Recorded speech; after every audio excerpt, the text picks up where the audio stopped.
Hey guys, welcome to another round of Let's Talk Tuesday. This is a monthly series here on Scribes where I get on Facebook Live and I talk to you guys about all things marketing and all things just promoting and helping your business. My name is Jessica Starks. I'm the owner and founder of JD Scribes. JD Scribes is a full service creative marketing agency, which means that we help you pretty much every step of the way with your marketing. So, when it comes to websites, general marketing and advertising, social media, graphics, content writing, copywriting, pretty much anything you need, we can help you. And we do also have affiliates that we can always connect you to if maybe there just so happens to be a service that we don't offer. So today's topic is all about GDPR compliance. If you haven't noticed, maybe in your emails or maybe even if you've seen it on social media in the news, there's in the past few months, it's been a big thing about GDPR, and it's kind of been an ambiguous topic. You hear it a lot, but you're not always completely certain what it is. But it's actually super important for your business because it can really, it can make or break you at this point, especially if you're not compliant. So I wanted to make a quick video this time and cover this topic so you guys can at least, be aware of what it is, and be aware of why certain businesses that you might follow or that you're subscribed to are doing certain things, and it'll help you prepare your business so you can be GDPR compliant. So first off, what is GDPR? So GDPR stands for General Data Protection Regulation, and it's basically a set of rules that were rolled out in the EU, that are meant to help businesses give consumers more access and more control over their data. So when I say data, I mean things like your credit card information, addresses, phone numbers, passwords, things like that. There's been a lot of hacks that have been going on lately, whether it be on like a Facebook or, some banks have been hacked. Things like Netflix or Hulu subscription services.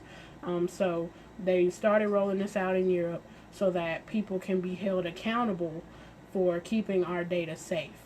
Now, mind you, this has been rolled out and is already into effect. I think it was rolled out in May and it's been made official now. It's mostly just in the EU, but being that it's become such a big deal, you're pretty sure that it's going to come to the U.S. sooner or later. So it's always better to be prepared ahead of time than to be late and then you wind up being penalized.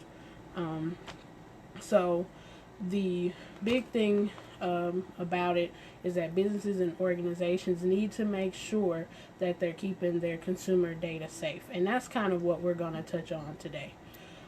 So some of the rules of GDPR. There's 4 basic ones that I'm going to cover today, just so you guys can understand. I don't want to overwhelm you guys with any, kind of unnecessary fluff about it, because it's already kind of a little strange for some people. So the first thing I'm going to say is that you ensure that there's always consent.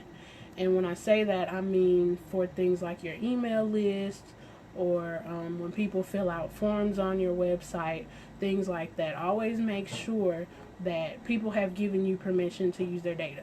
So say you have maybe like a contact form, or you built a landing page that, the main purpose is to get email addresses. So way back when, it used to be a concept where, okay, they filled out the form so they're automatically on your mailing list. With this GDPR, that's not the case. Now they need plain consent from that consumer. So now you need to have maybe something like a checkbox or opt-in page or something like that, where the consumer can say, yes, I do want to be subscribed to this mailing list, or, yes, I do want to, hear from you after this, or anything like that. You have to have that consent, because without that consent, that means that it's illegal.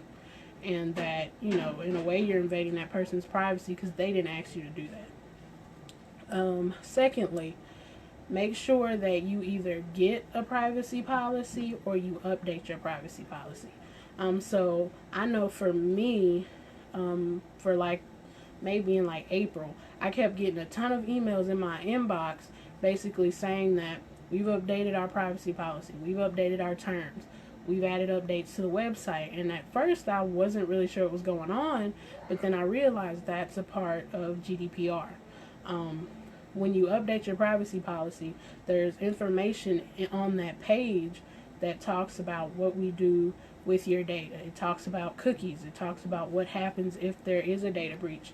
And that's something else that's going to be a part of it that we're going to cover later. But it's very important that you make sure that you have that. Every website needs a privacy policy. Like I said, it tells you everything that's going to go on with the website. It even goes down to telling you who the webmaster is, what they're trained in, are they certified to protect the website. It needs to have all of that information in it.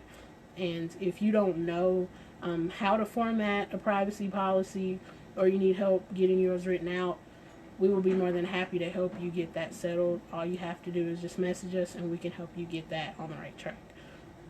Thirdly is your security. Security is always important anyway, but it's really emphasized now because there's been so many hacks. So everything down to your security certificate, which we talked about, I believe that was last month in our website 101 video. Your security certificate, make sure you have security on the website, and it never hurts to double or triple up. If you can do that, that's always great. I know for WordPress sites, things like WordFence, Bulletproof Security, trying to think of some other ones. It's a couple of them, but those are some of the main ones that I use. And they're really great. They're free. And always make sure you do backups. That's another really great way to secure your website, because in case something does happen, you do always have a way to back up and pull it back up. And lastly, be transparent. Be transparent with your audience. Be transparent with your customers. And when I say be transparent, that means, like I said, sending out your emails and letting people know that you updated your privacy policy. Let them know that you're a secure website. And also that means that you need, if there is a breach, you need to let them know that there was a breach. I just recently received an email about a breach, and they told me exactly what I needed to do to get it fixed. Make sure that I fix my passwords. If there's anyone else affected through my account, to let me know. They were completely transparent, and they told me that they were working on it. That's an important part of GDPR too, because they're supposed to hold themselves accountable, and they're supposed to always let you know as details, come up.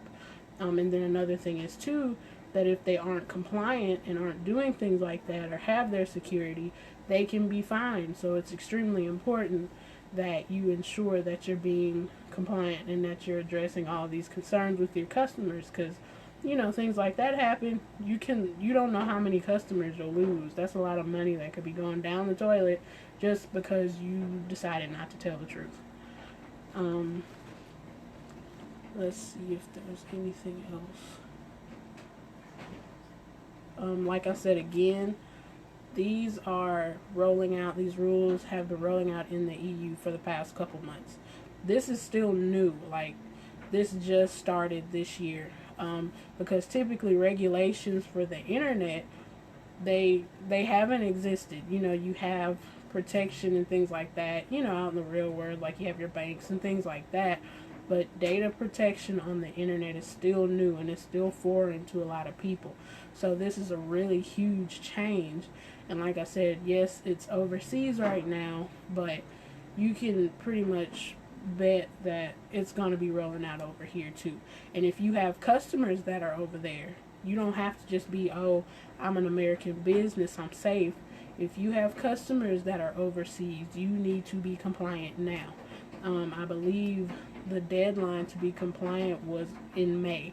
So if you aren't compliant and you have customers overseas, you really got to get your stuff together.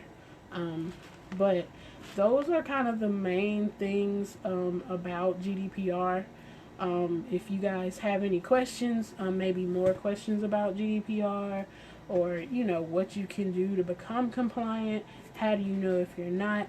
Again, if you need help with your privacy policy getting written, or just anything about securing your website, securing your email list, just be sure to let us know. Our information is in the comments. We're on Facebook, Twitter, and Instagram, all at JD Scribes.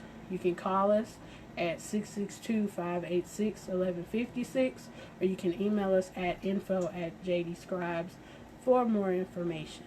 And again, like I said, if you have questions, you can post them in the comments, or you can inbox us. I'll be more than happy to answer those as time goes on. And let me know what else you guys would like to hear more about. If you have any suggestions on topics, you can just let me know, again, whether it be through inbox, call, email. I'll be more than happy to cover any common questions you have. The branding video that I did really got a lot of great feedback, and I've had people kind of asking if I would expand a little more on that. So if you guys would like to see that again, just please let me know. I'll be more than happy to talk to you guys about that. But that's the gist of our GDPR, and I'll see you guys next month. Bye.